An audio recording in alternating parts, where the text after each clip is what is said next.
आपके साथ शुभांगी सिंह मिश्रा और हमारा आज का मुद्दा है 7 संगठनों पर बैन, नक्सल पर सियासत बेचैन। छत्तीसगढ़ में नक्सलवाद के खात्मे के दावों के बीच साय सरकार ने एक बड़ा फैसला लिया है। राज्य सरकार ने 7 संगठनों पर 1 साल के लिए प्रतिबंध को बढ़ा दिया है। कहा जा रहा है कि ये संगठन नक्सल नेटवर्क से जुड़े हैं, लेकिन बिना ठोस वजह सार्वजनिक किए गए इस फैसले ने अब सियासत को गरमा दिया है। ऐसे में सवाल यही है कि क्या ये सुरक्षा का कदम है या फिर सियासत का एक नया मोर्चा।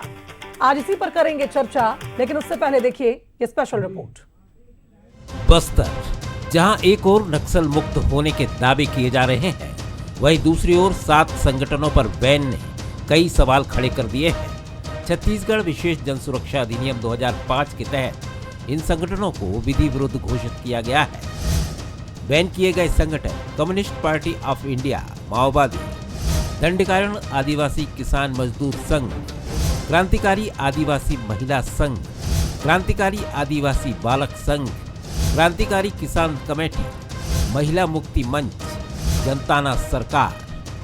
सरकार का मकसद नक्सल के नेटवर्क को जड़ से खत्म करने का है। इसी रणनीति के तहत ये कदम उठाया गया है, लेकिन विपक्ष इसे पारदर्शिता की कमी बता रहा है। कांग्रेस का आरोप है कि बिना कारण बताए बैन लगाना लोकतांत्रिक मूल्यों के खिलाफ है। कांग्रेस का कहना है कि अगर खतरा है तो जनता को जानकारी क्यों नहीं दी जा रही। यहाँ नक्सल समाप्त हो गया है तो इनको विड्रॉ करना चाहिए, तभी तो माना जाएगा भाई सत्ताधारी लोग जब विड्रॉ कर रहे हैं तो भाई समझ आता है कि हाँ सच में समाप्त हो गया है। लेकिन जब तक कि ये पैरामिलिट्री फोर्स और जब तक कि इनके नेता अपनी सिक्योरिटी वापस नहीं करते या उसमें फिर से समीक्षा नहीं करते, तब तक के नक्सलवाद समाप्त हो गया नहीं माना जा सकता। किस संगठन पे प्रतिबंध लगाना है, क्यों लगाना है, यह सरकार का अधिकार है। सरकार विभिन्न प्रकार के इंटेलिजेंस इनपुट के आधार पर इसमें प्रतिबंध लगा सकती है, लेकिन जब किसी लोकतंत्र में जब किसी संगठन में प्रतिबंध लगाया जाए तो उसके कारण को भी सरकार को स्पष्ट करना चाहिए। सरकार की ओर से सफाई भी आई है। पूर्व मंत्री अजय चंद्राकर का कहना है कि ये फैसला सुरक्षा एजेंसियों के इनपुट के आधार पर लिया गया है। उन्होंने कहा कि हर जानकारी सार्वजनिक करना संभव नहीं है, क्योंकि बस्तर की सुरक्षा सर्वोपरि है। चंद्राकर का दावा है कि 31 मार्च देश के इतिहास में अहम दिन है और केंद्रीय गृह मंत्री अमित शाह के संकल्प के तहत नक्सलवाद के खात्मे की दिशा में काम जारी है। 31 मार्च 2026 देश के इतिहास में एक ऐतिहासिक दिन है। माननीय अमित शाह जी ने जो घोषणा की थी उसका क्रियान्वयन हुआ। देश की सुरक्षा एजेंसियों ने राजनीतिक इच्छा शक्ति से उसको समाप्त किया नक्सलवाद को, क्योंकि कांग्रेस के शोषण और विकास का जो मॉडल था, जिसमें भ्रष्टाचार को तत्कालीन दौर में और वहाँ के इनोसेंट जो निवासी थे उनके शोषण को उन्होंने संस्थागत रूप दिया, उसके कारण से ही यह फैला। लेकिन इस फैसले ने जमीनी स्तर पर असमंजस भी बढ़ाया है। जहां एक और विकास और शांति की बात हो रही है, वहीं बैन जैसे फैसले संकेत देते हैं कि खतरा भी पूरी तरह खत्म नहीं हुआ है। 1 साल का प्रतिबंध, क्या ये अस्थायी खतरे की ओर इशारा है या फिर इंटेलिजेंस अलर्ट के आधार पर उठाया गया एहतियाती कदम? सवाल कई हैं। 7 संगठनों पर बैन के बाद बस्तर में नक्सलवाद को लेकर सियासत फिर तेज हो गई है। अब नजर इस बात पर है कि सरकार फैसले के पीछे की ठोस वजह सामने लाती है या ये मुद्दा सियासी बहस का हथियार बनकर रह जाएगा। तो नक्सल मुक्त छत्तीसगढ़ का दावा और उसके बाद अचानक ही संगठनों पर बैन ने सवाल खड़े कर दिए हैं।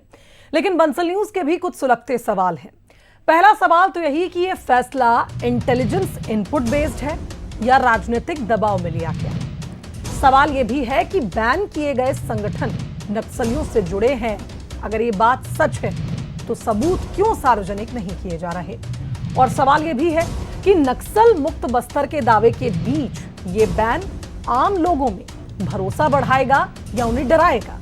आज इन्हीं सवालों के इर्द गिर्द रहेगी हमारी चर्चा, लेकिन उससे पहले मिलिए हमारे आज के मेहमानों से। बीजेपी के प्रदेश प्रवक्ता उमेश घोरमोड़े जी हमारे साथ इस चर्चा में जुड़ रहे हैं। उमेश जी, स्वागत करती हूं आपका।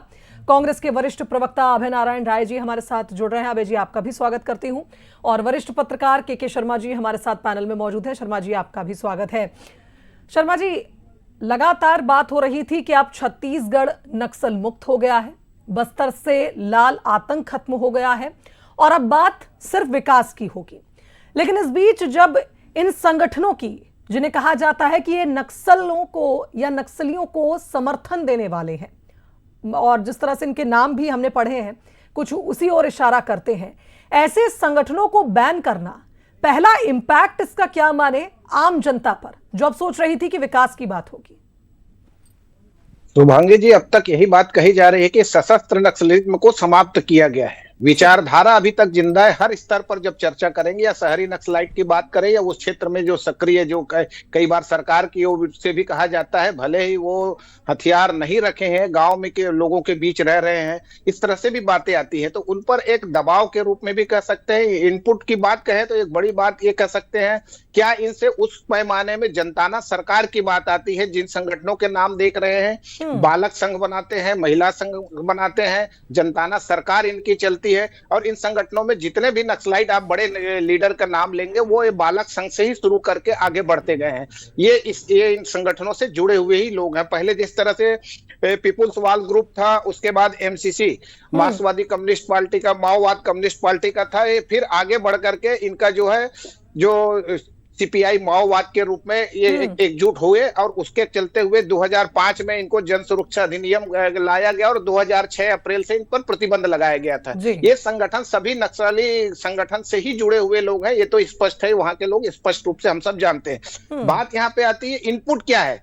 हाँ। इनपुट क्या ये भी हो सकता है कि शहरी नक्सलाइट या उस क्षेत्र के जो आदिवासी हैं, जो अभी कहीं आम लोगों में घुल मिल गए हैं, एक बड़ी बात उसमें आ सकता है आने वाले समय में, क्योंकि अभी पूरी तरह से एक सरकार जब टैक्स के रूप में वहां पैसा वसूल करती थी, जनताना सरकार आदिवासी व्यापारियों से, अधिकारियों से, जिस ढंग से भी हो, उस क्षेत्र में विकास कार्यों को लेकर भी, तो वो जो पैसा है कहाँ? एक सोने के रूप में एक दो बार आया, एक बड़ा नक्सलाइट आता है, केवल 12 लाख लेके आता है, बाकी पैसा कहाँ है? बिल्कुल सही बात। तो कुछ वहां पे चर्चा में बात आ रही है कि ये जो है व्यापारियों के बीच में या जिनसे ये वसूलते थे उनके बीच में बढ़ गया है। कल के दिन एक बात आई थी, एक बड़े नेता पर आओ के कहना, हम राजनीति में सक्रिय होंगे। राजनीति में सक्रिय होंगे तो पैसा भी चाहिए, तो क्या ये पैसा उनके बीच बटा हुआ है? क्या इस प्रकार से इनपुट है कि नहीं है इन पर? यानी नक्सली जो चुनाव लड़ने के लिए दावे कर रहे हैं कि अब हम आने वाले वक्त में चुनाव में भी उतरेंगे, है ना, पॉलिटिक्स में उतरेंगे, हम जितना समझ पा रहे हैं शर्मा जी, तो क्या ये माना जाए कि इनके पास पहले से बैकअप में फंड्स हैं और ये वही फंड्स हैं जो इन्हें ये संगठन सप्लाई करते हैं? निश्चित रूप से तभी इतना बड़ा संगठन खड़ा होता है। हथियार के बारे में तो गृह मंत्री ने संसद में स्पष्ट कहा कि ये पुलिस द्वारा या सेना के लूटे हुए हथियार हैं करके, लेकिन बाकी इतने बड़े संगठन को चलाने के लिए पैसा कहां से आता था? कौन कौन इनको देते थे? यही शहरी नक्सलाइट की बात होती है। और जिन संगठनों से बाकी संगठन को दबाव की बात है, 1 साल के लिए प्रतिबंध लगा के, क्या इन सब पर कार्रवाई की बात आ रही है? लेकिन शहरी नक्सलाइट के मामले में को लेकर के क्या मजदूर संगठन को लेकर कम्युनिस्ट पार्टी लगातार संघर्ष करते रही है? जैसे नोएडा जैसी घटनाएं, इस प्रकार की घटनाओं को रोकने के लिए भी सरकार के पास कोई कदम है क्या? किस ढंग से आप शहरी नक्सलाइट को आइडेंटिफाई करेंगे? शहरी नक्सलाइट अपने आप में एक अलग अलग पैटर्न है इस विचारधारा को फैलाने का, और जैसा कि हम संगठन की लिस्ट देख रहे थे उसमें हमने साफ तौर पर देखा, जैसा आप भी जिक्र कर रहे थे शर्मा जी, की बालक संघ है, महिला संघ है, यानी उस विचारधारा को इस तरह से विस्तृत करना कि पता भी ना चले और इसका एक गहरा प्रभाव भी उन सभी लोगों के अंदर हो। हम कह रहे हैं कि जनता को आगाह क्यों नहीं किया जा रहा अगर इन संगठनों से खतरा है, लेकिन हो सकता है जनता इन्हीं के प्रभाव में हो, जनता को पहले से ही जानकारी हो कि किस तरह से संगठन आगे बढ़ रहे हैं और वो उसका हिस्सा बन गए हो। हमारे साथ और भी मेहमान मौजूद हैं, और चूंकि अभय नारायण जी हमारे साथ हैं। अभय नारायण जी, आप कह रहे हैं लोकतांत्रिक मूल्यों के खिलाफ है संगठनों पर बैन लगाना, क्यों इस तरह की बातें आपकी पार्टी कह रही है? क्योंकि नक्सली अगर खत्म किए जा रहे थे, एक डेडलाइन को हमने मीट किया है, तो निश्चित तौर पर जो शहरी नक्सली है, या ये कहा जाए जो उनसे जुड़े संगठन है, वो जो विचारधारा अभी भी खत्म नहीं हुई है, उसे खत्म करने के लिए बैन तो लगाया जा सकता है।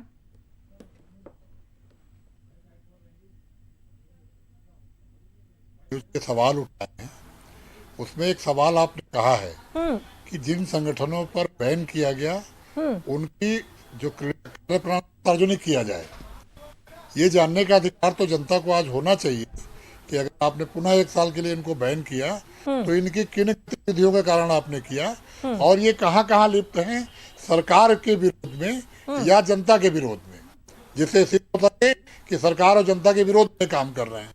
उस सवाल को आगे बढ़ाता हूँ कि देखिए, सशस्त्र करने का आपने दावा किया, आपने किया भी, बड़े पैमाने पर नक्सली मारे गए, बड़े पैमाने पर नक्सली गिरफ्तार किए गए, बड़े पैमाने पर सीट आपने तपाई और छत्तीसगढ़ की जनता भी कह रही है कि अच्छा हुआ, नक्सलवाद समाप्त होना चाहिए था।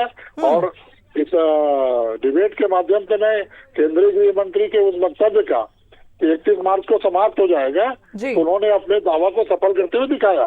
लेकिन अब बैन लगा रहे हैं आप, इसका मतलब नस्ली विचारधारा आज भी है। और मैं तो एक दूसरी बात कहता हूँ कि आप सशस्त्र नक्सली मार दीजिए, इस तरह आप बैन लगा दीजिए, पूरी निगाह रखिए, आप सेना को वापस नहीं भेजेंगे, आपकी खुफिया तंत्र भी वहां लगा रहेगा और ये आवश्यक भी है कि 6 महीने साल भर निगरानी होनी चाहिए। लेकिन क्या उन कारणों, जिन कारणों से ये नक्सलवाद के साथ गए, जिन कारणों से नक्सल के समर्थक इनको अपने साथ बस्तर की जनता को ले आए, इस तरह संगठन के नाम आए हैं, सीपीआई माओवादी के अलावा भी दंड कराए आदिवासी मजदूर किसान संघ, मजदूर किसान तो जुड़े होंगे, क्रांतिकारी आदिवासी महिला संघ, क्रांतिकारी आदिवासी बालक संघ, क्रांतिकारी आदिवासी किसान कमेटी, महिला मुक्ति मंच और जनताना सरकार, ये तय था कि इनकी सरकार चलती थी।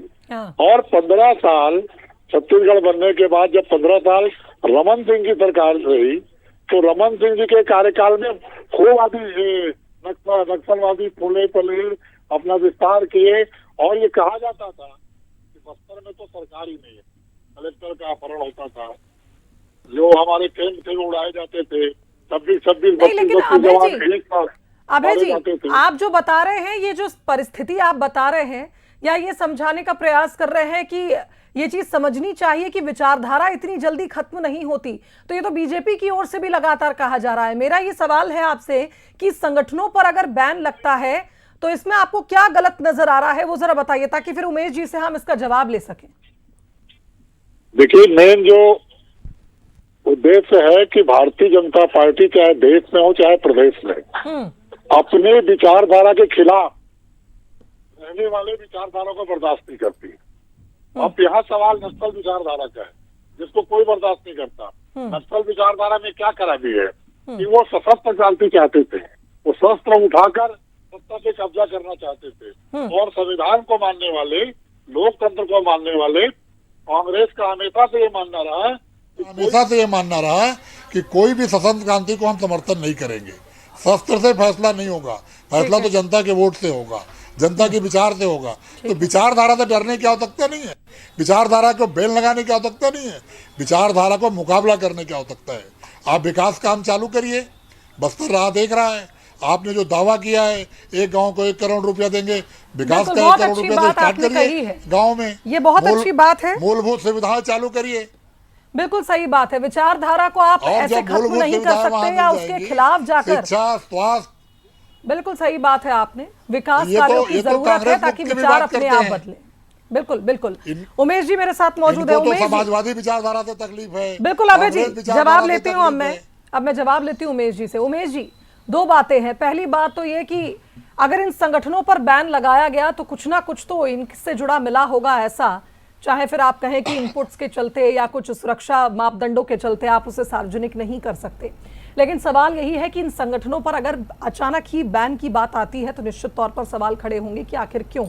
और दूसरा सवाल ये भी है कि इस विचारधारा से लड़ने के लिए अब एक नई चुनौती आपके लिए, चूंकि ये विचारधारा है, इससे निपटने के लिए आपको एक नई रणनीति लानी होगी। उस पर फिलहाल आप क्या काम कर रहे हैं?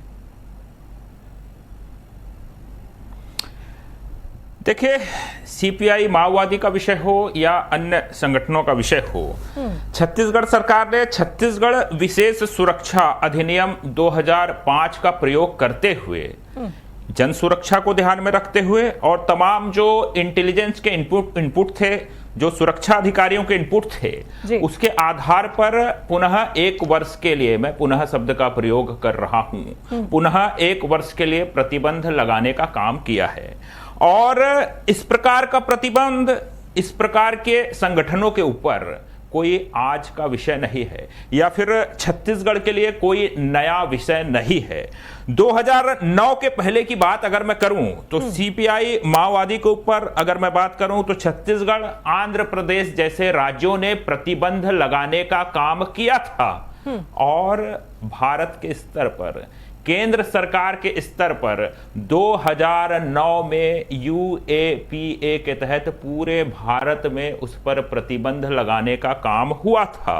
अब मैं अभय नारायण जी से भी और भूपेश बघेल जी से भी पूछना चाहूंगा, 2009 में आप लोग कहां थे? 2009 में क्या किसी राजनीतिक दल ने यूपीए की सरकार से कोई सवाल उठा करके पूछा था क्या?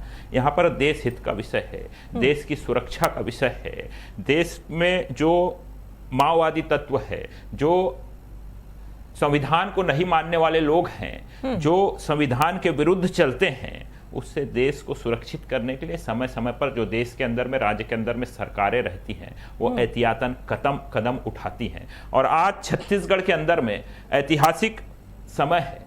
आज से पहले हम और आप तमाम चैनलों के ऊपर डिबेट करते थे, क्या करते थे कि हमारे इतने जवानों की शहादत हो गई, हमारे जो गांव के आदिवासी ग्रामीण हैं वो आईडी की चपेट में आ गए, वहां पर एम्बुश लगा करके ब्लास्ट कर दिया गया, इतने जवान शहीद हो गए, हमारे नेताओं की हत्या कर दी गई। इस प्रकार के विषयों पर हम डिबेट करते थे और यहाँ बैठ करके, स्टूडियो में बैठ करके भी हम गमगीन हो जाते थे, हम दुखी हो जाते थे।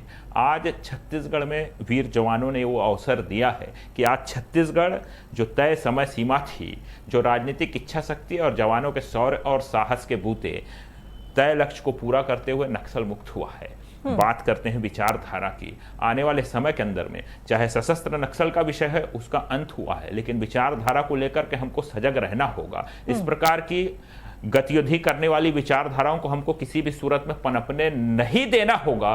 और किस प्रकार की बात कांग्रेस की तरफ से, किस प्रकार के सवाल निकल करके आ रहे हैं, मुझको तो बड़ा आश्चर्य होता है कि ये नक्सल पे सवाल उठाते थे।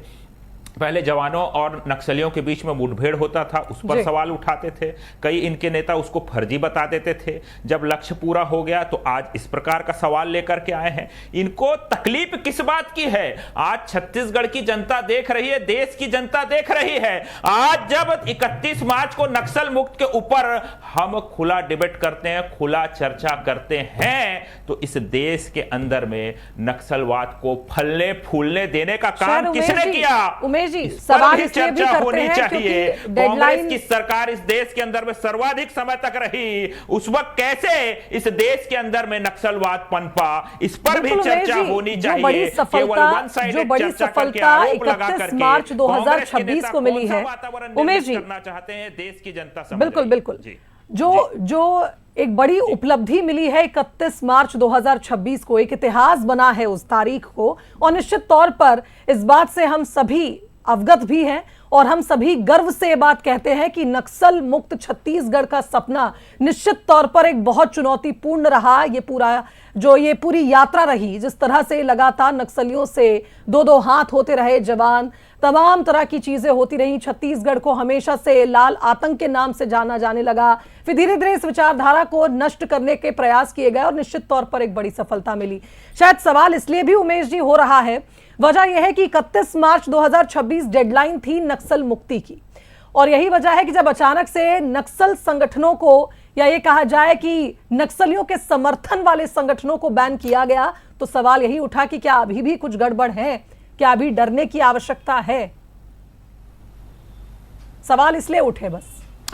देखिए, अचानक से मैं जवाब दे दूं जी। देखिए, अचानक से नहीं हुआ। मैंने 2009 का उदाहरण दिया, 2004 से यह संगठन है, 2009 में केंद्र सरकार, और केंद्र सरकार से पहले आंध्र प्रदेश और छत्तीसगढ़ ने इस पर प्रतिबंध लगा करके रखा था। इससे पहले भी आज जब ये प्रतिबंध लगा है तो ये केवल नया प्रतिबंध नहीं है, जो पूर्व से प्रतिबंध था 1 वर्ष के लिए, उसको एक्सटेंड कर दिया गया और 1 वर्ष के लिए बढ़ा दिया गया है। और एक तरफ हम सशस्त्र नक्सलवाद की बात करें, दूसरी तरफ हम विचारधारा की बात करें, तो विचारधारा और इस प्रकार की गतिविधियों को आगे बढ़ाने वाले तमाम, चाहे संगठन हो, तमाम लोग हो, उनके ऊपर सरकार की, सुरक्षा एजेंसियों की, जांच एजेंसियों की पैनी नजर है। और हम इस सफलता के बाद, आज पूरे देश को नक्सल मुक्त करने के बाद, कोई भी कोर कसर नहीं छोड़ना चाहते। जहां इस प्रदेश की शांति भंग चलिए, जैसी ठीक स्थिति है। निर्मित हो, इस देश की शांति भंग जैसी स्थिति निर्मित हो, या फिर नक्सलवाद जैसा दंश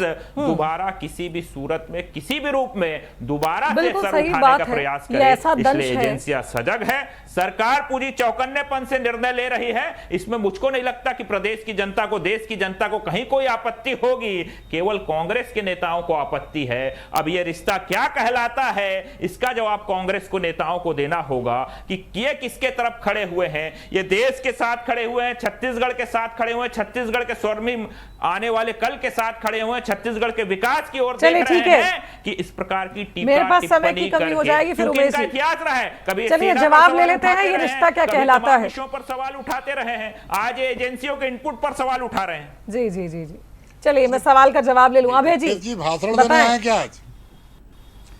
मैंने शुभांगी जी, उमेश जी भाषण दे रहे हैं, और जिस दिन जहां भाषण देना हम लोग भाषण दे देंगे। आपने घोषित किया देश पे नक्सलवाद मुक्त। देखिए अभय नारायण जी 2009 में यूपीए ने जब लगाया था, उनसे पूछ लिए होते ना आप, तो आज आपको ऐसा बचकाना सवाल करने की आवश्यकता नहीं होती। उमेश जी सुन लीजिए। अगर सुनने की क्षमता नहीं है तो डिबेट में क्यों आना भाई? चलिए अभय जी बोलिए। दूसरी बात, अगर बेल लगाने बोलिए से- अभय जी, हम तो बहुत धैर्यपूर्वक आपको सुन रहे हैं। अगर बेल लगाने से विचारधारा रुक जाती तो आरएसएस समाप्त हो गया होता। सबसे बड़ा देशद्रोही संस्था, गांधी जी की हत्या के टाइम आरएसएस पे बेन लगा। 50-52 सालों तक आपने तिरंगा आरएसएस कार्यालय पे नहीं फहराया। नए नए राष्ट्रवादी, इसीलिए नेहरू जी ने बुलाया था 26 जनवरी की परेड में। देश जानता है। विचारधारा अगर बैन से रुकती होती तो आरएसएस भी रुक गई होती ना। आरएसएस की गतिविधियां हैं, आज सरकार चला रही है आरएसएस। तो विचारधारा बैन से अभय जी, अगर अभय आपने जी, साहस है तो जन चौपाल लगाइए। अभय जी, जब हम बस्तर जाइए, जन चौपाल लगाइए। नक्सल समर्थित संगठनों की सलवा बात कर रहे हैं, जैसा आप आंदोलन। फिर डिबेट इधर उधर शुभांगी ले जी जाएंगे। सुन लीजिए, शुभांगी जी सुन लीजिए, बहुत जी। मौका दिया आपने बीजेपी को। सलवा जुलूम जैसा आंदोलन, हमारे टाइगर महेंद्र कर्मा कांग्रेस के नेता सीधे संवाद करते थे, विचारधारा से रोकते थे। जब वो सलवा जुलूम की लड़ाई अपने जोर पे थी तो रमन सिंह सरकार ने उसको कुचलने का और खत्म करने का काम किया, उसको ग्रहण करने का काम किया। न तो सलवा जुलूम को आप बचा पाए और न महेंद्र कर्मा को आप सुरक्षा दे पाए। वही लोग हो आप लोग कि नक्सल क्यों पनपा। आज विकास करिए बस्तर में, आप जन चौपाल जवाब ले लगाइए। लें। इन संगठनों को जिनको बैन किया है उनके नेताओं को बुलाइए और उनसे डिबेट करिए जनता के बीच बैठ के कि हम ये करना चाहते हैं, ये क्या करना चाहते हैं। विचारधारा का मुकाबला चलिए इसे मैं एक सुझाव विचारधारा से करने इसे मैं की एक हिम्मत सुझाव होनी मानूं चाहिए। अभय जी आपका। सरकार के सहारे, शुभांगी जी एक जवाब ले सरकार लेंगे। के सहारे विचारधारा शुभांगी जी जवाब ले लेंगे। चलिए 10 सेकंड सरकार उमेश जी, के मेरे साथ पास है, वक्त की सारे कमी विचारधारा है, नहीं मुझे रुकती। के शर्मा जी से भी सवाल लेना था, मेरे पास वक्त की कमी है। उमेश जी 10 सेकंड। देखिए अभय नारायण जी अभी बहुत भाषण दे रहे हैं, लेकिन ये नहीं बताएंगे कि झीरम का सबूत इनके नेता के जेब में है। कहां पर चौपाल लगा करके वो सबूत जेब से झीरम बाहर के निकालेंगे। हत्यारे भारतीय जनता ये पार्टी चौपाल है। की बात कर रहे हैं, आप बताइए झीरम ना, की तारीख हत्या बताइए। सरकार के चौपाल हम संरक्षण में बताते हुई हैं, है। सबूत कब जेब से झीरम निकालेंगे। की हत्या इतनी के बौखलाहट क्यों हो सबसे रही है बड़े जब दोषी नक्सलवाद पूर्व आज खत्म हो मुख्यमंत्री गया रमन सिंह है। है। आरएसएस की बात आपने करते न्यायिक आयोग हैं, का जांच 1952 नहीं के होने अंदर दिया। में पंडित आपने जवाहरलाल INA नेहरू ने के जो अलावा किसी को गणतंत्र जांच नहीं दिवस की करने परेड दी। है वहां पर आरएसएस आपने के लोगों कोर्ट को में- आमंत्रित किया था। कोर्ट में जरा अपना आपने इतिहास मुझे अभय नारायण जी को लगता है पढ़ करके आना हम चाहिए। उलझ रहे और ये हैं भी पढ़ करके आना उन चाहिए तमाम मुद्दों कि में। गांधी जी ने आपके क्यों सरकार कहा हम उलझते था नजर कि आ रहे हैं। कांग्रेस पर ये कांग्रेस को अब के खत्म शर्मा जी, करना के चाहिए। शर्मा जी, गांधी लास्ट जी ने रिएक्शन आपका। क्यों कहा था ये भी समझने की आवश्यकता है अभय सरदार नारायण पटेल ने जी भी को। चलिए उमेश जी, क्यों उमेश है? जी और अभय जी। बात की है, नक्सलवाद के खत्म शर्मा जी के होना पास है। मैं जा रही हूँ। कांग्रेस शर्मा जी, क्यों है? नक्सलियों देश पर की जो जनता सख्ती और की प्रदेश गई की जनता और अब जो संगठनों पर ये बैन लगा है, क्या लगता है आपको खतरा कायम है इसलिए, या जो एक्सटेंशन की बात करें उमेश जी उस पर हम गौर करें कि एक्सटेंड किया है बस 1 साल के लिए एहतियात के तौर पर? देखिए उस समय की परिस्थितियां अलग थी, नक्सली पूरे सबाब पर है, पूरे घटनाक्रम लगातार हो रहे थे। आज की स्थिति में ऐसी नहीं। सशस्त्र नक्सलाइट को समाप्त करने की बात कही गई और अमित शाह ने स्पष्ट कहा कि ये सशस्त्र नक्सली जो क्रांति के माध्यम से सत्ता परिवर्तन की बात कहते थे उसको कुचल दिया गया है। विचारधारा की जब बात है, जो अभय नारायण जी बार बार कह रहे, विचारधारा क्या है उनकी? क्या शोषण, जल जंगल जमीन की रक्षा की बात करते हैं वो विचारधारा है? तो उसके लिए आपके पास पेशा कानून है, 5वीं अनुसूची का मामला है, विकास के माध्यम से लोगों तक पहुंचे तो आदिवासियों में एक विश्वास पैदा होगा, एक एक विचारधारा तो ये है, इसके साथ ही साथ अन्य लोगों को भी जोड़ने की जो बात हो रही है, क्या एक डर भय का वातावरण नहीं रह जाएगा जब आप बड़े बड़े नक्सलाइटों को पुनर्वास के तहत उनको सजा देने की अभी स्थिति में नहीं है, वैसी स्थिति में आम लोगों को क्या इसमें गिरफ्तारी हो जाएगी? क्या एक बड़ा भय तो इसमें रहेगा। जी बिल्कुल, यानी कुल मिलाकर ये कहा जाए कि जिस तरह से सुरक्षा बनाम पारदर्शिता की ये एक नई बहस छिड़ी है, देखना होगा कि किस तरह से इन संगठनों के बैन के बाद संगठनों पर लगाम लग पाता है, विचारधारा से दो हाथ हो पाती है भारतीय जनता पार्टी, या फिर सियासत में ही उलझकर रह जाएगा, बयानबाजी में ही उलझकर रह जाएगा ये बड़ा फैसला, जिसे एक अलग नजरिए से विपक्ष भी देख रहा है। बहरहाल बहुत शुक्रिया आप तीनों मेहमानों का हमारे साथ इस चर्चा में जुड़ने के लिए। तो इसी के साथ आज का मुद्दा में फिलहाल इतना ही, मुझे दीजिए इजाजत। देखते रहिए बंसल न्यूज। नमस्कार।